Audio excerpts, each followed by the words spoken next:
I'm Joe Graydon. And I'm Terry Graydon. Welcome to this podcast of the People's Pharmacy. You can find previous podcasts and more information on a range of health topics at peoplespharmacy.com. Everyone experiences loss and grief, and most of us feel anxious or worried from time to time. Do we need medications? This is the People's Pharmacy with Terry and Joe Graydon.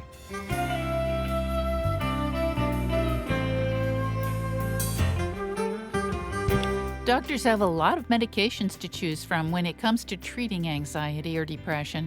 But are these always the best options? What other tools do they have to help people cope with the challenges of everyday life? Our guest today describes some of the difficulties people can experience when trying to stop anti-anxiety agents. Are patients adequately warned about discontinuation syndrome before they start? Do doctors explain medication side effects clearly? Coming up on the People's Pharmacy, are we medicating normal emotions?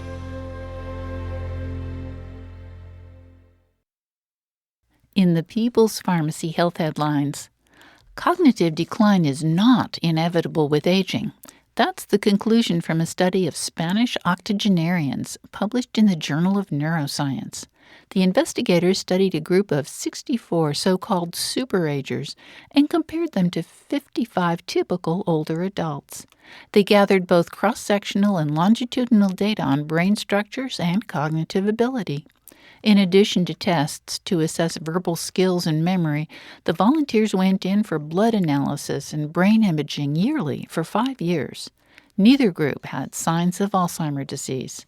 The superagers, however, showed evidence of stronger connections between areas at the front of the brain.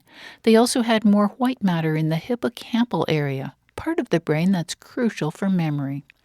The researchers looked for differences between the two groups. Superagers had better blood pressure and blood sugar control and also better mental health. However, they were not currently much more active, and there were no obvious differences in dietary habits, sleep, or professional histories. The scientists note, the better preservation of white matter microstructure in superagers relative to typical older adults supports resistance to age-related brain structural changes as a mechanism underpinning the remarkable memory capacity of superagers. Over a year ago, a research review published in the journal Open Biology suggested that aspirin might improve cancer survival. The authors analyzed data from epidemiologic studies, randomized trials, and basic biological research. They concluded that aspirin disrupts key steps in the proliferation of cancer cells. The drug also interferes with the development of blood vessels to feed tumor growth. Some evidence indicated that aspirin could reduce metastasis through its impact on blood platelets. Randomized controlled trials also revealed a benefit. In the Physicians' Health Study, men who were taking aspirin were 30% less likely to die from prostate cancer than those taking placebo. Other clinical trials have produced inconsistent results, though. The majority seem to suggest a reduction in mortality. Much of aspirin's anti-cancer benefit came from observational studies. In general, people taking aspirin appeared to be about 20% less likely to die from their cancers. Not all studies showed benefit, however, and a new randomized controlled trial published in JAMA was stopped early because there was no benefit from aspirin for people with breast cancer. 3,004 women and 16 men diagnosed with breast cancer were assigned to either placebo or 300 milligrams of aspirin daily. The study was stopped after 34 months because there were no benefits from aspirin. The authors concluded, among participants with high-risk, non-metastatic breast cancer, daily aspirin therapy did not improve risk of breast cancer recurrence or survival in early follow-up. Despite its promise and wide availability, aspirin should not be recommended as an adjuvant breast cancer treatment. The safety of artificial sweeteners has been controversial for decades. Epidemiological research has revealed health hazards from sugar-sweetened beverages. As a result, many people have switched to sugar substitutes on the assumption that they would be safer. Nutrinet Santé, a cohort study of more than 100,000 French adults, has uncovered risks of artificial sweeteners such as aspartame, sucralose, and acesulfame potassium. When the volunteers entered the study, they answered detailed questionnaires about diet and physical activity, as well as demographic and health information. In addition, they responded to dietary questionnaires approximately every 6 months. About 37% of the participants reported regular consumption of artificial sweeteners. Over the course of 10 years, people using sugar substitutes were slightly more likely to develop cardiovascular disease. In particular, aspartame users were about 18% more likely to have strokes, while those using sucralose or acesulfame potassium were 30 to 40% more likely to develop coronary heart disease.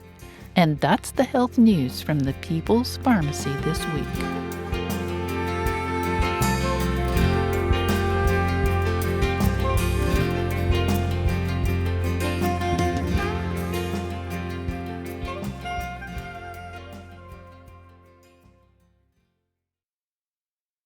Welcome to the People's Pharmacy. I'm Terry Graydon. And I'm Joe Graydon. Our lives are messy. We all experience ups and downs, loss and grief, joy and sorrow. When are medications helpful? And when do they cause more harm than good? To find out, we turn to Dr. Anna Lemke, Medical Director of Stanford Addiction Medicine, Program Director for the Stanford Addiction Medicine Fellowship, and Chief of the Stanford Addiction Medicine Dual Diagnosis Clinic. Dr. Lemke is the author of Drug Dealer MD, How Doctors Were Duped, Patients Were Hooked, and Why It's So Hard to Stop, and Dopamine Nation, Finding Balance in the Age of Indulgence. Welcome to the People's Pharmacy, Dr. Anna Lemke. Thank you for inviting me. Dr. Lemke, for decades, doctors thought that mental illness, kind of like a chemical imbalance in the brain.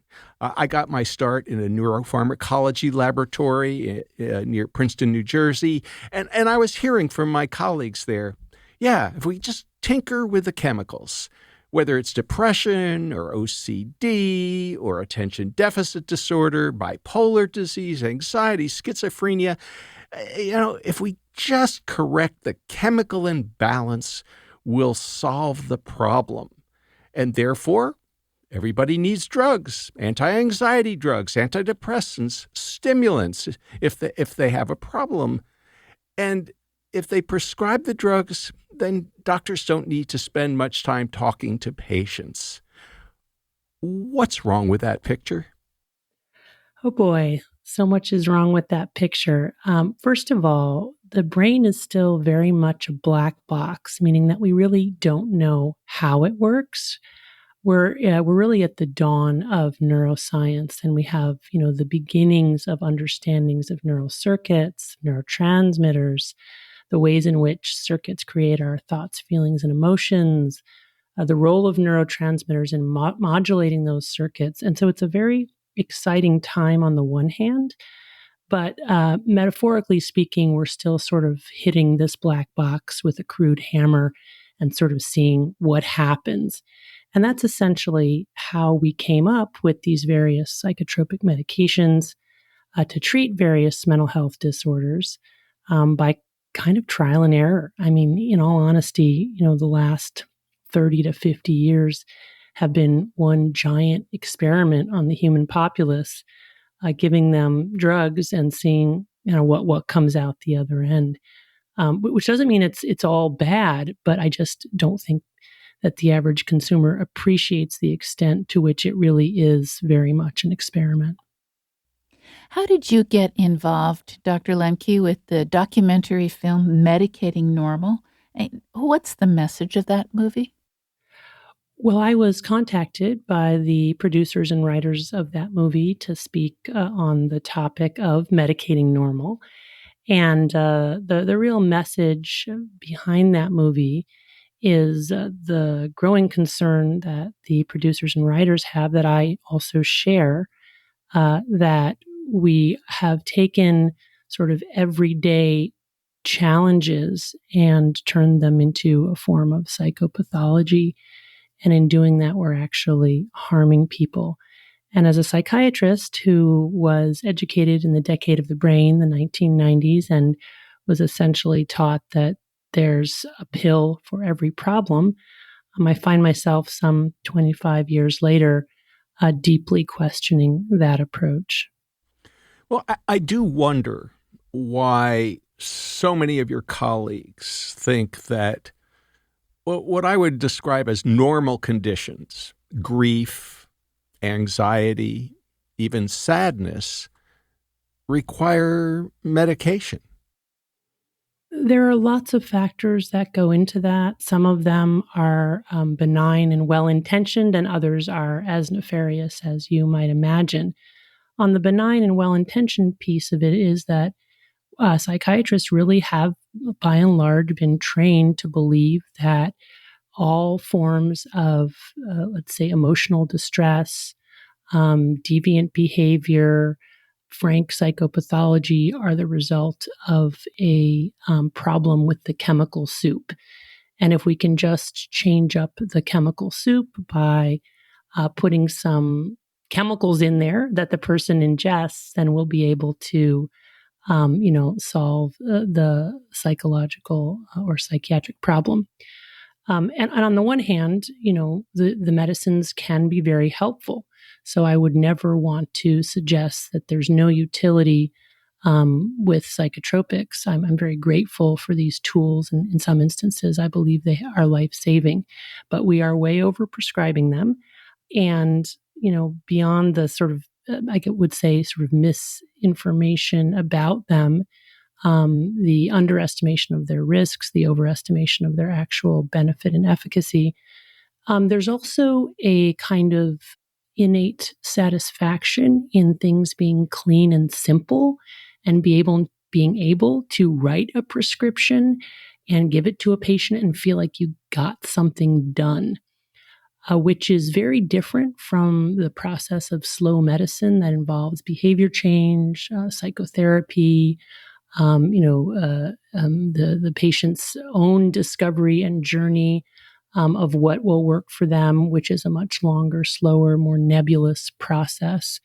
So I think that physicians who are kind of can-do checklist people, myself included, get a sense of satisfaction from kind of writing that prescription. It has like its own innate little feeling of like, oh, cool, I just did something for this patient. And then you give it to the patient and they feel like, oh, wow, this doctor is, giving me this potion and it's, going to really help me.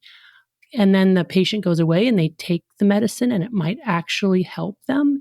And then there's this kind of love at a distance, right? And a sense of gratitude that the patient feels toward the doctor. And then the doctor gets to really have that feeling of having been a healer, and sort of that whole cyclical loop makes prescribing pills very enticing for the average provider, not just the average psychiatrist.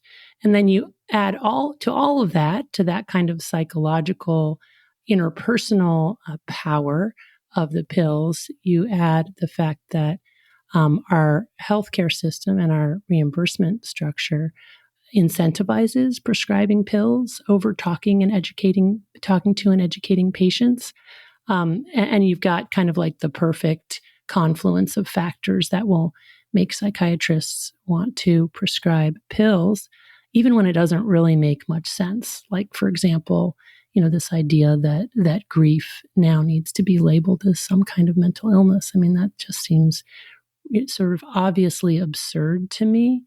But it's just the way that everything has drifted in the context of prescribing pills being, I don't like to say lucrative, because then a lot of people I've found misunderstand that to think that the doctor actually gets money for when they write a prescription. It doesn't work like that. Doctors get paid for the encounter, for the session. Most doctors today are salaried and work for large healthcare centers at a base salary, but they have billing targets. And those billing targets are essentially based on how many patients they see and what they do during that encounter. And a 10-minute medication management visit will get more reimbursement from third-party payers often than a 50-minute psychotherapy visit. So in other words, you have this whole system which sort of lauds, celebrates, and incentivizes prescribing pills. Now, I think we should probably clarify for the listeners, the message isn't that people should just stop taking their medications. But maybe you could address the idea of why people should be asking, what am I really medicating? And are there changes I could make in my environment or my relationships? Yeah, I think that's a really important point. So the message is not that people should never take a psychotropic medication or that if they're taking psychotropic medications that they should stop taking them. Not at all. Again, these medications can be life-saving tools. But unfortunately, the average patient consumer isn't sufficiently informed about the potential risks in many instances of these medications. And likewise, even mental health care providers, including psychiatrists, are not necessarily well informed about the risks of psychiatric medications, especially when taken long term. And some of the harms are also just, more subtle harms. So not necessarily that you're going to get some kind of adverse physical reaction, but just the ways in which, for example, psychotropic medications like antidepressants can dampen the emotional amplitude that people experience, such that they're less likely or less able to experience deep emotions like awe or grief.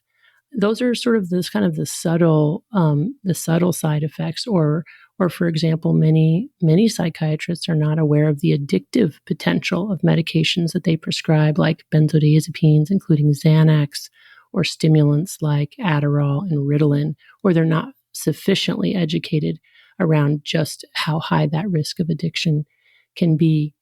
And furthermore, as I see it, one of the major problems with prescribing or overprescribing psychotropics is that we're really not adequately acknowledging the ways in which our environment impacts our mental health. And to identify the source of disease as inside the brain, especially if we're identifying it as exclusively inside the brain, is in many ways to ignore the ways in which our world is crazy making. And there are many aspects of the modern world that together conspire to make us all a little bit nutty. And maybe instead of taking pills to tolerate our dysfunctional environments, what we should do is think about how to change our environment. You're listening to Dr. Anna Lemke, Medical Director of Stanford Addiction Medicine and Chief of the Stanford Addiction Medicine Dual Diagnosis Clinic.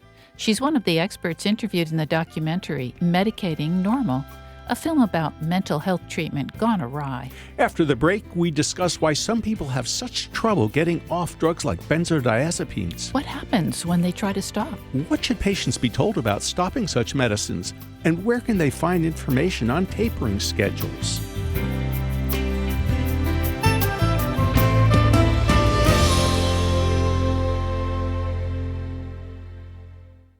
You're listening to The People's Pharmacy with Joe and Terry Graydon.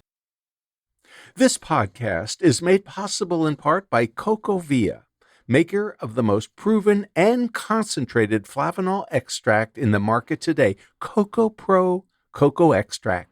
With the proven power of cocoa flavanols, CocoVia supplements support blood flow from head to toe. This National Physical Fitness and Sports Month, give your heart and brain 100% and support a healthy you with the most proven flavanol bioactive. Get 20% off your CocoVia order from May 6th through May 20th using the discount code FITNESS2024 at cocovia.com. That discount code again, FITNESS, FITNESS 2024, all uppercase, at cocovia.com. These statements have not been evaluated by the Food and Drug Administration. This product is not intended to diagnose, treat, cure, or prevent any disease.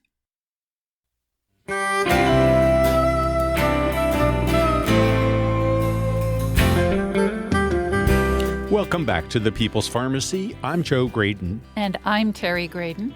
The People's Pharmacy is brought to you in part by CocoVia, maker of high-potency cocoflavanol supplements that support cognitive and cardiovascular health. More information at cocovia.com. And by Gaia Herbs, providing transparency through its Meet Your Herbs platform, tracing the origin and DNA of each product. More information at Gaia, Gaia herbs.com. Today, our topic is mental health and medication. Almost everyone experiences anxiety at some point. A big speech, an important test, or a serious diagnosis can all trigger worry. In some cases, such apprehension can become debilitating. When does nervousness require treatment? That's the question behind the documentary film Medicating Normal. Our guest is Dr. Anna Lemke, Medical Director of Stanford Addiction Medicine, Program Director for the Stanford Addiction Medicine Fellowship, and Chief of the Stanford Addiction Medicine Dual Diagnosis Clinic. She's testified before various committees in the United States House of Representatives and Senate. Dr. Lemke is author of Drug Dealer MD, How Doctors Were Duped, Patients Got Hooked, and Why It's So Hard to Stop, and Dopamine Nation, Finding the Balance in the Age of Indulgence. She's one of the experts interviewed in the documentary Medicating Normal. Dr. Lemke, in the documentary, there are a number of people who are prescribed medications that they have a hard time getting off, and including a couple of people who take benzodiazepines. These are drugs that are used to treat anxiety. Trying to stop a benzodiazepine can cause a lot of rebound anxiety. It doesn't mean the person is crazy. We had a call from a listener to this radio show a long time ago, and she said, I am just having the worst time trying to stop my Xanax. And she said, I talked to my doctor about it, and he said, for me, Xanax is like insulin for a diabetic. You've got to have it because your body just needs it. And I'm thinking, wow, that is really not my understanding of how an anti-anxiety agent should work. I don't think there's such a thing as a Xanax deficiency syndrome, is there? So let's start by reviewing the evidence on benzodiazepines for disorders related to anxiety or insomnia. There is good evidence that this class of medications can alleviate those symptoms short term, meaning that the studies on average are about 2 weeks or less. The problem is that most of the time when doctors initiate these medications, because they work so well initially, patients don't want to stop them, and doctors don't want to take them away. And so patients end up being on these medications for months to years. And that is very problematic because, first of all, there's no evidence to show that they work when taken long term. And there's mounting evidence to show that they can be very harmful when taken long term. And one of the biggest harms is something we call neuroadaptation, whereby the brain actually chameleon-like adjusts to the presence of that molecule by actually downregulating or decreasing its own endogenous production of neurotransmitters like GABA, which is the neurotransmitter that is the calming neurotransmitter in the brain. So when I hear about a patient who is finding it very difficult to get off of benzodiazepines, what I'm thinking is this person has had significant neuroadaptation such that now they need that drug not to treat their anxiety, but just to treat their withdrawal from the last dose. And this is a really important and underappreciated concept because what it means is that when we take things like Xanax long-term for anxiety, it will stop working. And over time, we'll need more and more to get the same effect. And even then, it will stop working. And pretty soon, we'll even start having more anxiety than we did originally because the brain just simply adapts to that drug. So if I hear about a patient who says her doctor said that, she has a Xanax or benzo deficiency, that tells me that that's a doctor who really doesn't understand the neuroscience and the neuroadaptation that occurs in response to these kinds of molecules when taken long term. Now, Dr. Lemke, I fear sometimes that your colleagues, and that's not just psychiatrists, but all of the physicians and maybe even PAs and nurse practitioners who prescribe psychotropic drugs are not that well educated in something called discontinuation syndrome. And that can happen with benzodiazepines. It can happen with antidepressants or even sometimes with antipsychotic drugs. And I just wonder why the profession, your profession, and the drug companies and the FDA haven't provided clinicians more guidance on how that process should unfold. And also, I'd love it if you could describe how there's individual variability. So some people can stop without a whole lot of problems in a couple of weeks, but for others, it might be months or longer. Okay, so first I want to make a little comment about the language because that in itself is revealing. When we talk about people who are taking illicit drugs, opioids, cocaine, even alcohol, a legal drug, and they experience the effects of stopping that drug, we call that withdrawal. And most people have some inkling of what that means. But when we refer to that phenomenon with medications or psychotropics that doctors prescribe, we call it a discontinuation syndrome, which in and of itself is interesting. And it's basically a way to make what I think is a specious distinction between what's happening in the brain with illicit drug cessation and what's happening in the brain when we try to stop psychotropic medications, because both of those phenomena are a result of neuroadaptation and the response to neuroadaptation when the drug is stopped or decreased. But essentially, if you're asking why it is that psychiatrists and other doctors are not better informed about the discontinuation syndrome that people can have from all kinds of different psychotropic medications, it's because the medical education around these issues continues to be very poor.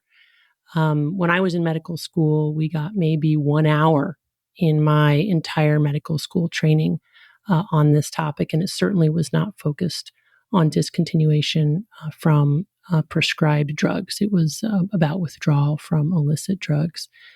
So we really have a long way to go in terms of changing medical education and better informing doctors about the habit forming potential or addictive potential, if you will, of these types of medications, and also about the harms that can come when people become physiologically dependent and then struggle to get off. I will say that there's enormous inter-individual variability on this point.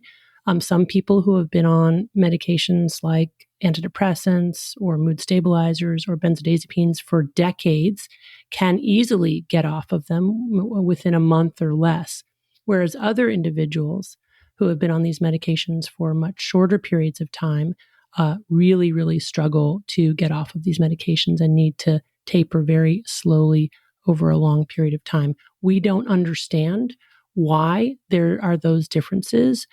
There's not a lot of overlap with history of addiction or risk of addiction when we look at those differences. So, for example, you can have a person who is very addicted to opioids who can actually get off opioids pretty easily. You can have a person who has no history of addiction at all, gets put on a benzodiazepine and needs 2 or more years to get off of that benzodiazepine. So we don't really understand what this phenomenon is. I had a friend who was a pharmacologist. He was also my squash partner, very good shape. But he went through some hard times, and he was put on an antidepressant called duloxetine. I believe the brand name is Cymbalta. And boy, did he have trouble getting off it. And finally, I suggested, maybe you have to take one little bead, because these are capsules that have lots of little beads inside them. Just remove one bead a day. And it might take 6 months. It might take a little longer. And he said, wow, let me try it. And sure enough, that worked. And it took a long time. It took about a year and a half, but it did work. Now, Dr. Lemke, I'm wondering, what should patients be told, maybe even before they start taking such a prescription, about stopping? What I say to patients, well, first of all, every patient deserves to have informed consent prior to being put on one of these medications. And that means that the doctor has to, him or herself, be well informed about the risks and benefits of the medication as well as alternative therapies and share that information with the patient. What I tend to say in broad brushstrokes is number one, we really don't fully understand how these medications work. They're FDA approved for this indication, but what that essentially means is that in clinical trials, they worked a little bit better than placebo. Here are the risks associated with these medications, the known risks. Here are the potential benefits. Here's the time frame in which you can expect to see these potential benefits and these potential risks. But really, any physical or psychological experience you have after starting this medication, we have to assume may be caused by this medication. And likewise, if and when we try to get off of the medication, any kinds of physical or psychological effects that you have, we have to assume or at least investigate the possibility that it's related to tapering the medication. The other really important piece that I say is that there are some individuals for whom, for reasons we do not understand, it is very difficult to get off of these medications once we have started them. The majority of people are able to get off with an average speed taper over the course of a number of months, but some people find that they really struggle to get off, which is why it's important that we not use especially dependence-forming medications like benzodiazepines for long periods of time. And if you're in that subgroup of individuals who struggles to get off of a benzodiazepine, I can tell you that I have had patients who have taken years to get off, and we've had to go very, very slowly, and they've needed a lot of support to do it. So those are kinds of the kinds of discussions. I probably haven't included everything that I would say. It sort of would depend on that specific medication. But I think the key here is for physicians to come to these medications with an enormous amount of humility and to express that humility to patients along the lines of saying, we don't really know why these work. Like, we kind of think we have an idea around the mechanism, but we're not really sure. And, we can try it and see what happens, and maybe it will help you. But, here are the potential risks, including some life-threatening risks or irreversible consequences. And at the end of the day, only you can decide if it's worth it to you to take that risk.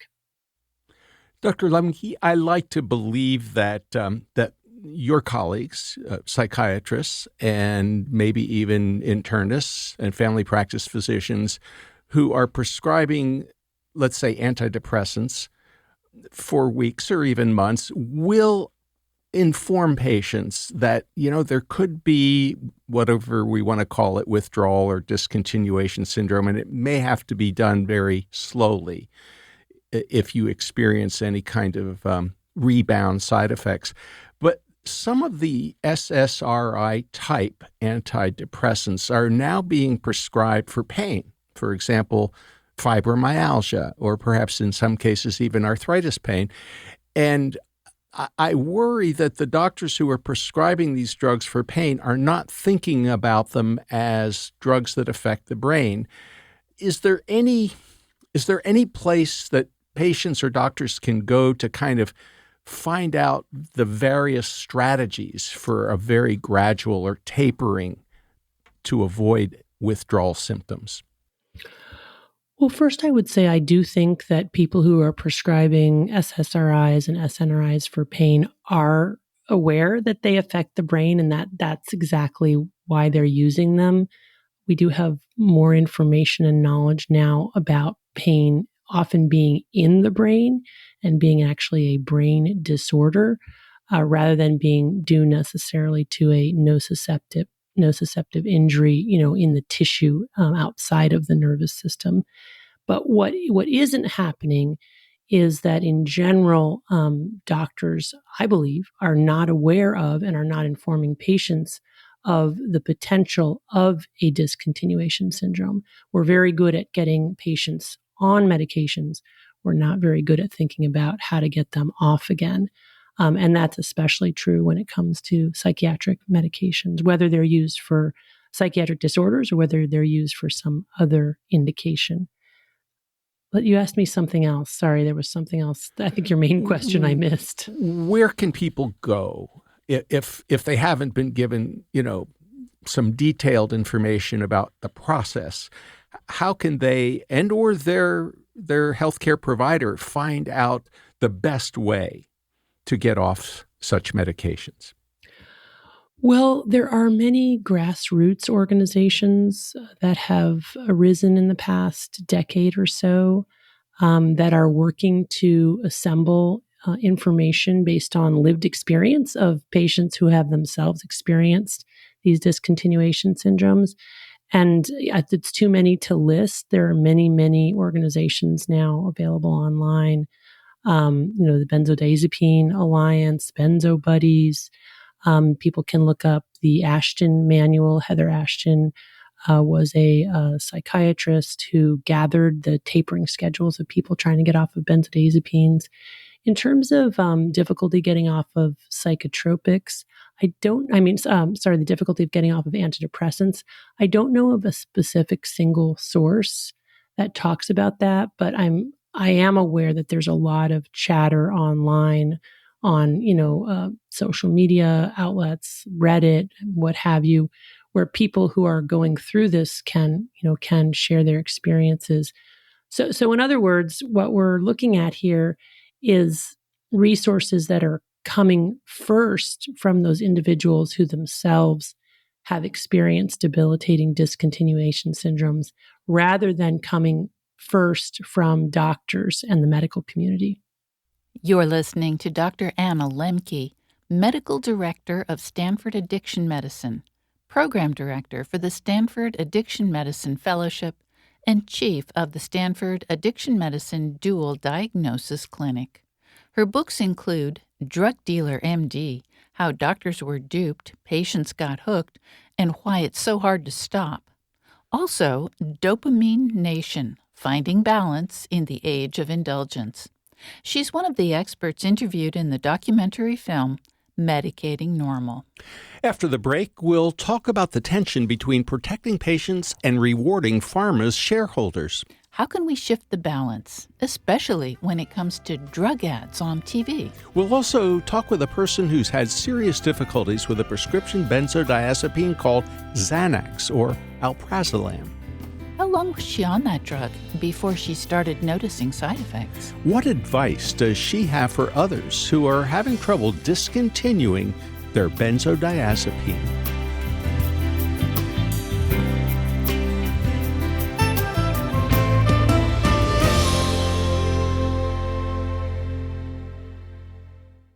You're listening to The People's Pharmacy with Joe and Terry Graydon. This podcast is brought to you in part by Urea Skin Relief from The People's Pharmacy. After years of work, we've gotten the formula just right. We're delighted to be offering this intensive skin therapy with 20% urea. Urea Skin Relief Cream is not your average moisturizer. Formulated with a unique blend of urea and plant-based ingredients, it's specifically designed to deeply hydrate and soothe even the most stubborn dry skin. Whether you're battling the effects of harsh weather or you have sensitive skin that's prone to irritation, this cream works wonders. Urea is a powerhouse ingredient. Not only does it act as a humectant, drawing moisture into the skin, it also beefs up the skin's barrier function. We're just as proud of what you won't find in our Urea Skin Relief Cream: no parabens or phthalates.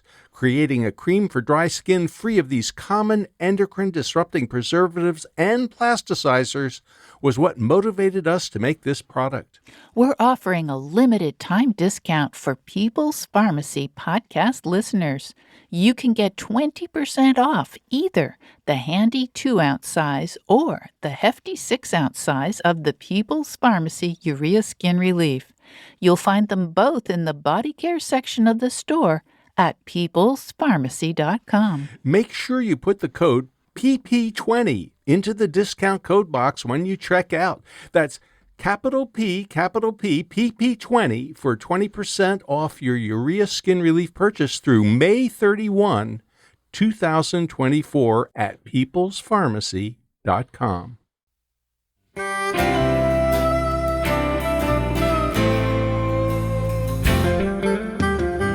Welcome back to the People's Pharmacy. I'm Terry Graydon. And I'm Joe Graydon. The People's Pharmacy is brought to you in part by CocoVia, offering its cardio health product with 500 milligrams of cocoflavanols in powder and capsule form. More information at cocovia.com. And by Gaia Herbs. Their formulas are designed to provide an herb's complete array of beneficial compounds with nothing artificial. More information at Gaia Herbs, Gaia Herbs.com. Today we're talking about medications commonly prescribed to treat emotions like anxiety or sadness. Are powerful psychiatric drugs like alprazolam being overprescribed? What are the consequences? Our guest is Dr. Anna Lemke, Medical Director of Stanford Addiction Medicine, Program Director for the Stanford Addiction Medicine Fellowship, and Chief of the Stanford Addiction Medicine Dual Diagnosis Clinic. Dr. Lemke is the author of Drug Dealer MD, How Doctors Were Duped, Patients Got Hooked, and Why It's So Hard to Stop. She's one of the experts who appears in the documentary film Medicating Normal. Dr. Lemke, we recently had an opportunity to interview Dr. John Abramson, and he talked about the pharmaceutical industry as having as its primary goal rewarding shareholders. And in the documentary, Medicating Normal, you were quoted as saying, the pharmaceutical industry wants to diseasify every single experience because they want to sell their pills to treat it. How do we begin to kind of change that equation, both when it comes to medical education, but also to patients who watch television and see commercials that make it seem like, oh, we've got a pill for it, whatever it may be? Well, we need much more clear blue sky between the pharmaceutical industry and medical education. Right now, they're essentially joined at the hip in many different ways. Industry supports research, industry supports educational opportunities. Many people say, well, you wouldn't be able to have the research without the industry support. But I don't believe that. I believe that there have to be ways that we can create more independence between the industry and medical science and medical education, because otherwise, the influence will persist and the bias will persist. And the data and the science around this are overwhelming, that if the pharmaceutical company either sponsors a study or pays as a consultant one of the authors of the study, that study is much more likely to be biased positively toward that medication or that product. Likewise, direct to doctor, direct to pharmacist, and direct to consumer advertising works very well. If it didn't work, the pharmaceutical industry wouldn't spend the millions of dollars that it spends on sales reps, on advertisements, you name it. It's very, very effective. So I do think that we could completely rethink the ways in which we allow the pharmaceutical industry to advertise their drugs to prescribers, dispensers, and consumers. And I think we especially need to do this when it comes to psychiatric medications and psychotropic drugs, especially potentially addictive drugs, because potentially addictive drugs sell themselves. Dr. Lemke, I'm wondering, what other tools do you have as a psychiatrist in your toolbox that's above and beyond writing a prescription? And how do you decide which tool is most appropriate for the patient in front of you? There are so many tools that we have to help people with emotional and mental disorders. They take time, they're eclectic, they're across many different disciplines, psychological interventions, environmental interventions, spiritual pathways.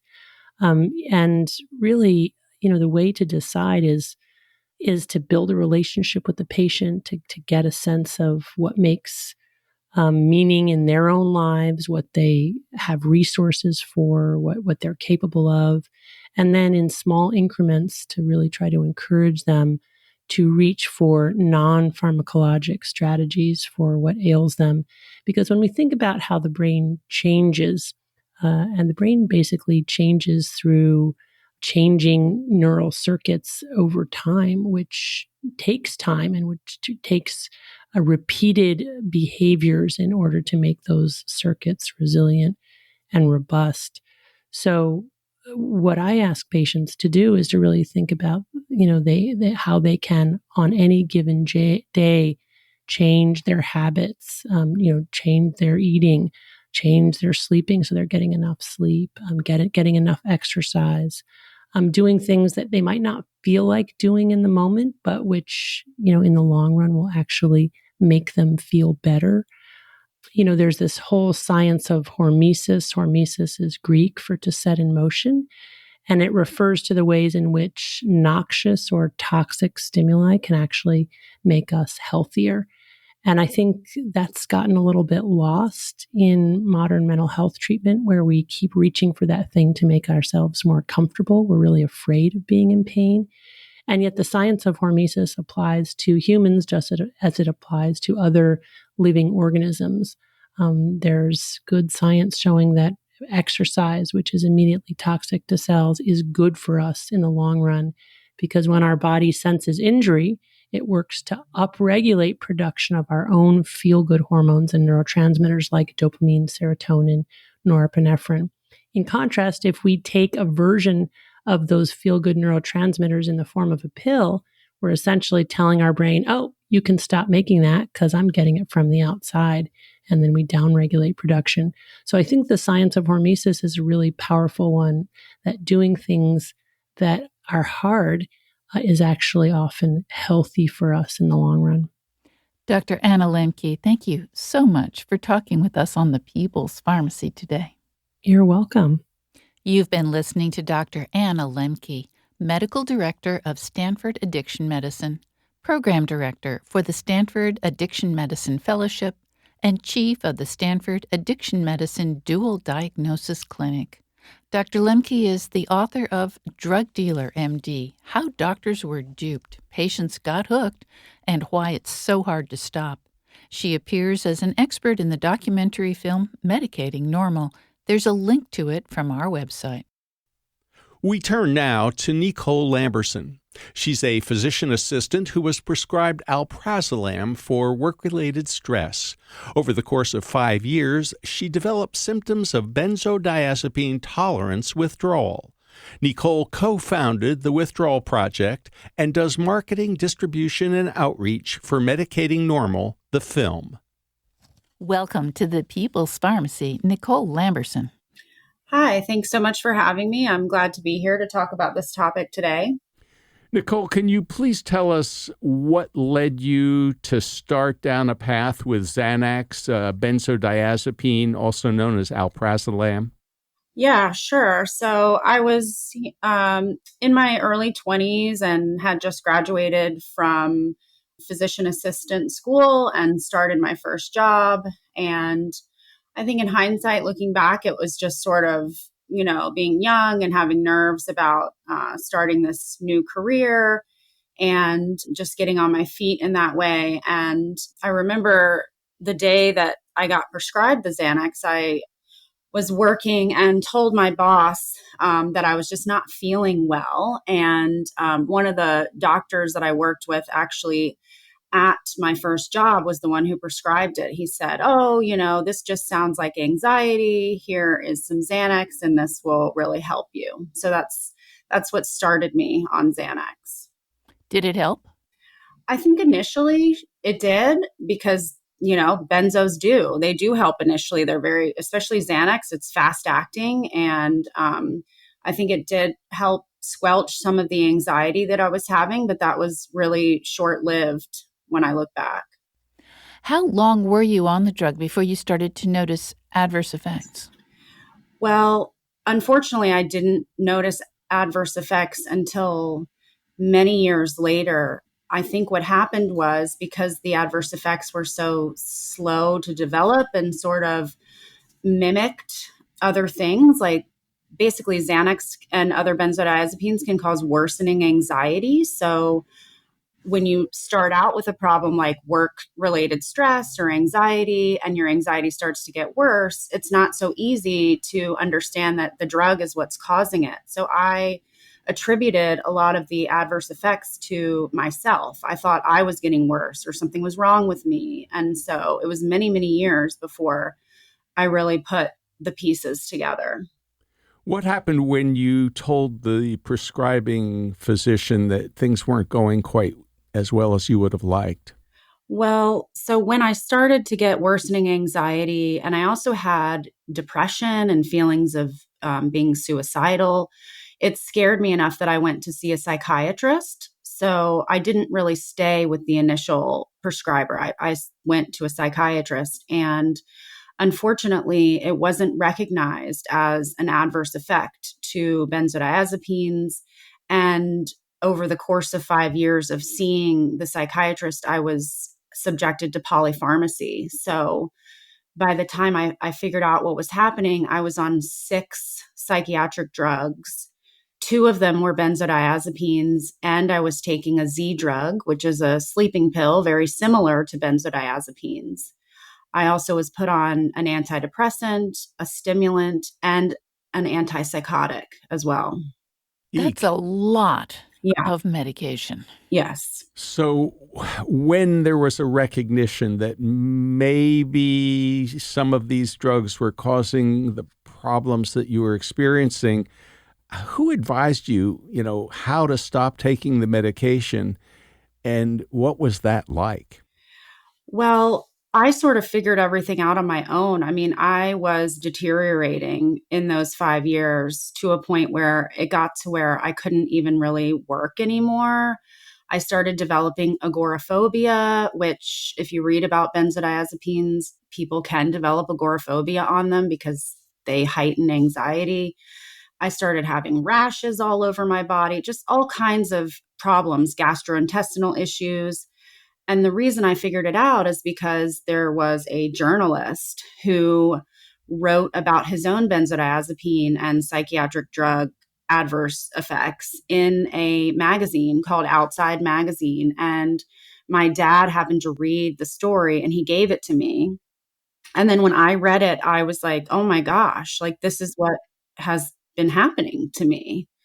Upon reading that, I sort of panicked and immediately I wanted off the drugs. Well, So what happened next when you finally said, okay, this isn't working for me? I can tell there's something really wrong, and you read the article, and now you were determined to get off not just the benzodiazepines, but some of the other drugs as well. Yeah, so I didn't take the time to really research. I mean, I wasn't in a great place myself, and so I just wanted off of the drugs. And I remember, doing a little bit of research, and there was some stuff on the internet about like you can go and, quickly detox off the medications. And I do remember reading something about tapering too. But I asked like a friend of the family who was a psychologist or something, and he said, "Oh, you should, just check yourself into this detox center." And I remember thinking at the time, like, how could this possibly be that everyone who's put on psychiatric medications for anxiety or depression, then they have to go to a detox center to get off of them? It felt weird to me, but I also desperately just wanted off of them so badly that I went and checked myself in to this center. And they quickly took me off of everything they deemed quote unquote addictive, which in hindsight, I think the mistake that a lot of these places make is not understanding the difference between like a prescribed physical dependence that you get from taking something as directed by your doctor and addiction. And so it was treated like an addiction problem when what I really had was a physical dependence issue. What was the consequence? How did that feel? It was the worst suffering I've ever experienced in my entire life. I quickly, developed intense, horrific withdrawal symptoms. I developed akathisia, which is a movement disorder that sometimes results in suicide because it's so devastating to the person experiencing it. Crippling, devastating anxiety that made the anxiety that I had on the benzodiazepines just look like child's play. I mean, I became extremely ill, bedridden, and non-functional. Wow. How are you doing now, Nicole? Well, I have been off of the drugs for about 10 years now, and I am still, unfortunately, experiencing a protracted withdrawal syndrome from them. It's improved from when I was first out of the detox center, but it still persists and it still is very limiting as far as my life and things that I can do. What advice do you have for anyone who might be prescribed a benzodiazepine, like, well, we refer to the brand names Valium or Librium, or in your case, Xanax? What questions should they be asking? Yeah, I mean, I guess I look back on this and I think I wish I would have tried safer alternatives first. I mean, all the things that I had to do in withdrawal to cope, like yoga and walking and meditation and taking baths and talking to friends and all of those things. I mean, I had to employ those in order to survive the withdrawal syndrome. So I wish I would have just done all of those things in the first place. And I would say research the medications first, too. Read the pamphlets that come with them, the small print. Look online and see if there's support groups for the drug that you're about to take and see what the people in the support groups are saying. Are they having withdrawal? Are they having a hard time? Are they having adverse effects? And then really, weigh the potential risks and benefits. Some of these drugs are incredibly risky medications. And so you have to consider, if I take them and I get all of these adverse things, is the problem that I'm presenting with really worth, risking taking this medication? I'd say too, understand that your doctor or prescriber might not know everything there is to know about these medications to give you informed consent. And so you need to be your own best health advocate. And, also we don't know who's going to be who ahead of prescribing these things. So nobody can really tell you if you're going to have an adverse effect, if you're going to have severe withdrawal, that kind of thing. So know that going in. Nicole Lamberson, thank you so much for sharing your story on the People's Pharmacy today. Sure. Thanks so much for having me. You've been listening to Nicole Lamberson, a physician assistant who has experienced benzodiazepine tolerance withdrawal and discontinuation syndrome. She co-founded the Withdrawal Project and does marketing, distribution, and outreach for Medicating Normal, the film. Lynn Siegel produced today's show. Al Wodarski engineered. Dave Graydon edits our interviews. B.J. Liederman composed our theme music. This show is a co-production of North Carolina Public Radio, WUNC, with the People's Pharmacy. Today's show is number 1315. You can find it online at peoplespharmacy.com. That's where you can share your comments to let us know what you think about today's interviews. You'll find a link to the documentary film Medicating Normal in the notes for today's show. Our interviews are available through your favorite podcast provider. We post the show on the website on Monday morning. At peoplespharmacy.com, you can sign up for our free online newsletter to get the latest news about important health stories. By subscribing, you will also have regular access to our weekly podcast and find out ahead of time which topics we'll be covering. In Durham, North Carolina, I'm Joe Graydon. And I'm Terry Graydon. Thanks for listening. Please join us again next week.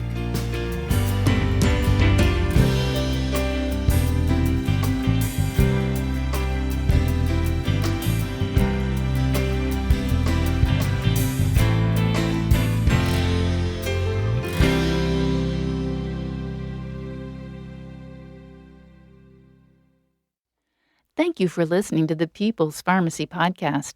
It's an honor and a pleasure to bring you our award-winning program week in and week out.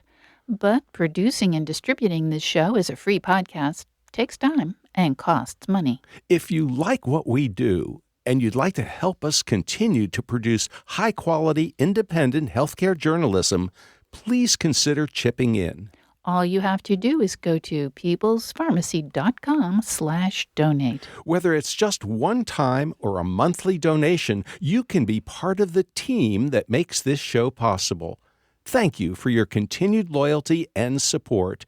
We couldn't make our show without you.